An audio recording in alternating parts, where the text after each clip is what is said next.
Bendito Deus, Pai querido, Senhor da glória, nós estamos em Tua presença, Senhor, para Te louvar. Obrigado, meu Senhor, por mais um dia que Tu nos concede.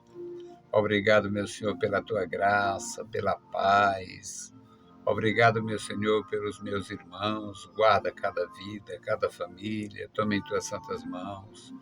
Opera, meu Senhor, em nossos corações. Nos livra, Senhor, do mal, da injúria, da injustiça.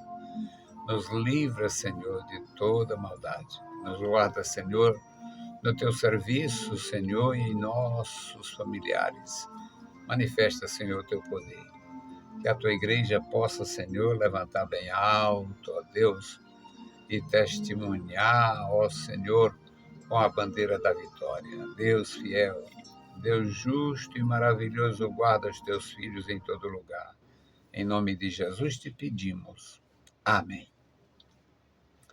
Meus queridos irmãos, a paz do Senhor, bom dia! Estamos de volta com a palavra ao amanhecer. Vamos meditar na palavra de Deus. Continuamos no primeiro livro de Crônicas e hoje nós vamos analisar e aprender um pouco a respeito da comunhão de Davi. Ele que foi um homem de muita atividade, de muita provação, experimentou muitas lutas, enfrentou desafios, muitos desafios, problemas de toda natureza, e não era para menos. Ele, como parte dos reis do passado, tinha várias esposas, teve filhos com 6 ou 7 delas, e tudo isto acarretava problemas para ele. Mas ele era tranquilo no seu dia a dia, ele era centrado, ele tinha um foco espiritual muito elevado, ele tinha o coração quebrantado e ele queria servir a Deus. Nem sempre nós servimos a Deus sem impedimento. Às vezes nós somos punidos, provados de uma forma até incompreensível, principalmente se der a precipitação. Então, o resultado é que no texto de hoje, 1 Crônicas 17, 16 a 27, nós vamos entender um pouco do quebrantamento e da gratidão de Davi. Então, na leitura, nós temos o aprendizado, a oportunidade de aprender. Nós temos aqui nesta palavra a manifestação da graça de Deus que está disponível. Nosso Deus é assim. Ele estende as mãos para todos. Ele, na sua infinita compaixão, estende as mãos para todos os seus servos, dá a oportunidade, inclusive fazendo aquela declaração que nós encontramos no Gênesis e encontramos em muitos outros livros da Bíblia. O homem é pó, o homem é falível, o homem é passível de queda, de erro. E se o homem tiver alguma importância no sentido de chamar a atenção na obra de Deus, mais perturbações virão. Então vamos à leitura. 1 Crônica 17, 16. Então entrou o rei Davi e ficou perante o Senhor e disse: Quem sou eu, Senhor Deus? E qual é a minha casa que me trouxeste até aqui? E é ainda isto, ó Deus, pouco aos teus olhos? Pelo que falaste da casa do teu servo para tempos distantes, e proveste-me segundo o costume dos homens com esta exaltação? que mais te dirá Davi acerca da honra feita a teu servo? Porém, tu bem conheces a teu servo. Ó Senhor, por amor do teu servo e segundo o teu coração, fizeste todas estas grandezas para fazer notórias todas estas grandes coisas. Senhor, ninguém há como tu, não há Deus fora de ti, conforme tudo quanto temos ouvido com os nossos ouvidos. E quem há como o teu povo, Israel, gente única na terra, a quem Deus foi remir para seu povo, fazendo-te nome com coisas grandes, e tomaste o teu povo para ser o teu povo para sempre, e tu, Senhor, lhe foste por Deus. Agora, pois, Senhor, a palavra que falaste de teu servo e acerca da sua casa, seja certa para sempre, e faze como falaste. Confirme-se com efeito que o teu nome se engrandeça para sempre, e que se diga: o Senhor dos Exércitos é o Deus de Israel, é Deus para Israel. E fique firme diante de ti a casa de Davi, teu servo. Porque tu, Deus meu, revelaste ao ouvido de teu servo que lhe edificarias casa, para que o teu servo, pelo que o teu servo achou confiança para orar em tua presença. Agora, pois, Senhor, tu és o mesmo Deus, e falaste este bem acerca do teu servo. Agora, pois, foste ouvido, abençoares a casa de teu servo, para que esteja perpetuamente diante de ti, porque tu, Senhor, a abençoaste e ficará abençoada para sempre. Louvado seja o nosso Senhor. Meus queridos irmãos, Davi foi um homem de muitas provações, como eu falei. Ele se destacou no começo da sua vida, se destacou na atenção ao pai, no serviço à família, no pastoreio de seus aparentes pequenos rebanhos. Depois parece que eles cresceram mais, enricaram muito. Mas, a princípio, na linguagem dos irmãos dele, ele tinha cuidado de um pequeno rebanho. Depois ele também expressa que cuidava das ovelhas que estavam pejadas, ovelhas que estavam para procriar. E, mesmo assim, ele, quando se alista no exército real, ele já tinha sido instrumento de Deus naquela vitória contra o Golias e se tornou muito conhecido. Ele tornou-se um nome comum entre as pessoas, tanto no dia a dia, no comentário, na conversa das pessoas, como também entre os militares. Então ele se destaca. Quando você se destaca, você pode sofrer muito. No sentido espiritual, nós temos inimigos espirituais. No sentido da atividade ministerial, nós teremos algumas adversidades, alguns adversários. No contexto familiar, por incrível que pareça, existem irmãos que têm ambição contra outros, têm inveja uns dos outros, tem pessoas que não têm prazer em ver o seu irmão, a sua irmã, a pessoa próxima a si prosperar, assumindo, digamos, uma dianteira. Então, eu sempre fui observador nestas coisas, e a gente vê tem pessoas da mesma família que parece adoecer quando a outra prospera. Isto, infelizmente, também faz parte da natureza decaída do homem.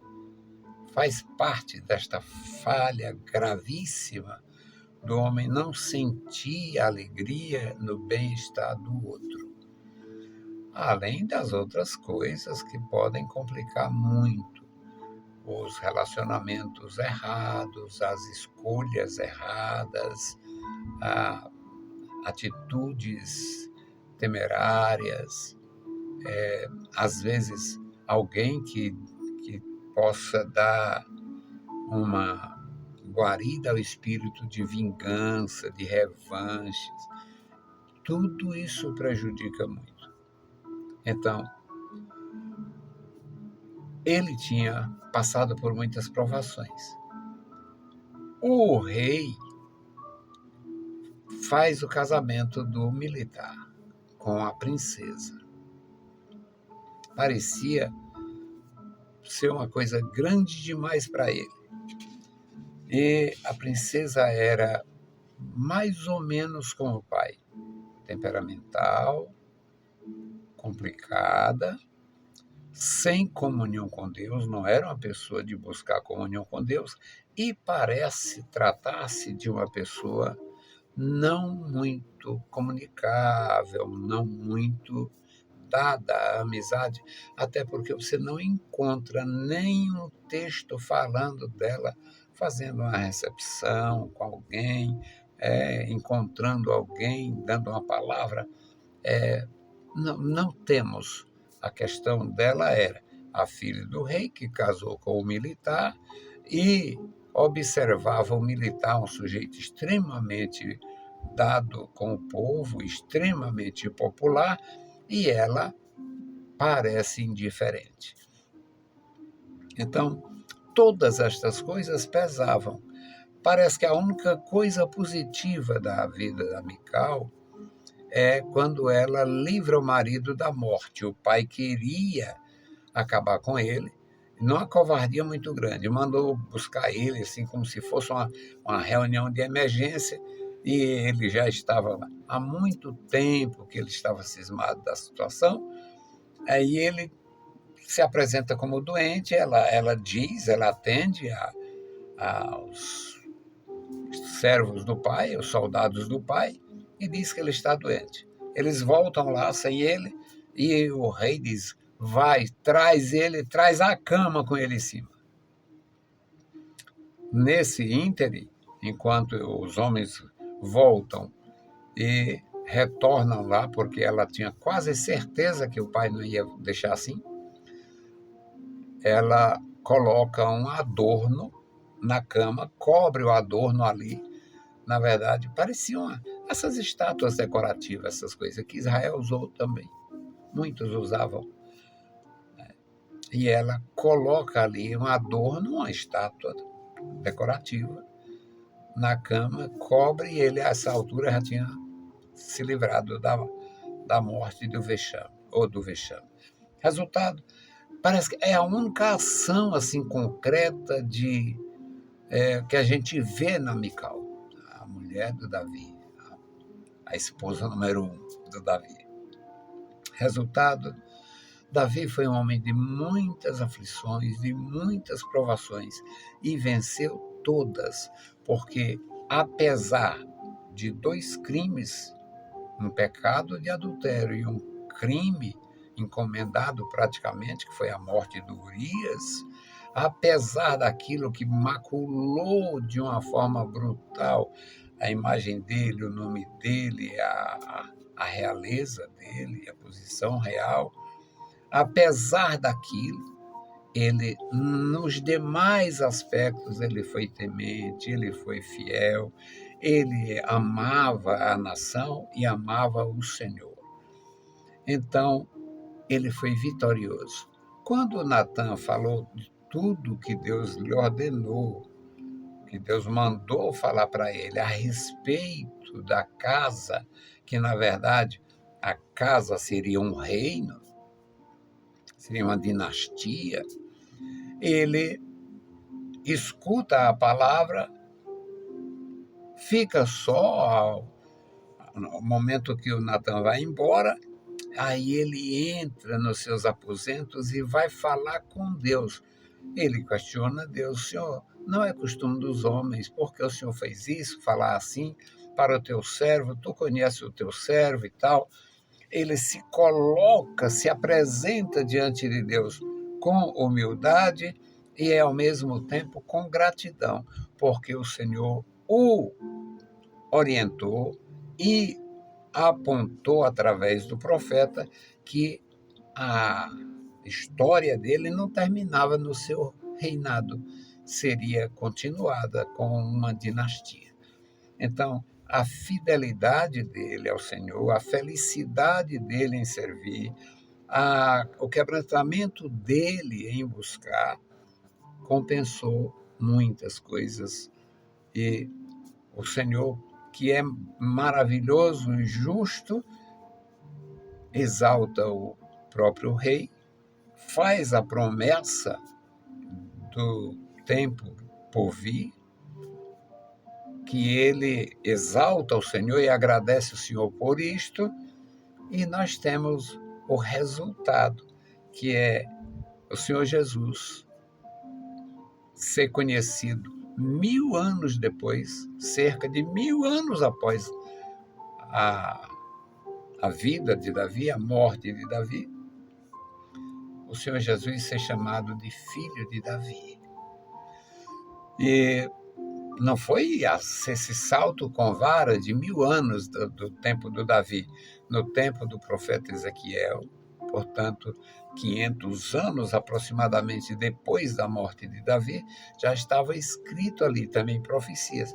Meu servo Davi, quando Deus fez a promessa da unificação, não haveria mais duas nações, Israel e Judá, não haveria mais Reino do Norte e Reino do Sul, seria, o Senhor ainda dá uma ilustração. Você vai pegar 2 tábuas e vai escrever o nome das tribos do Reino do Norte, o nome das tribos do Reino do Sul, você vai juntar essas 2 tábuas, vai amarrar essas 2 tábuas, porque assim diz o Senhor, nunca mais se separarão. E o meu servo Davi administrará, dominará, reinará.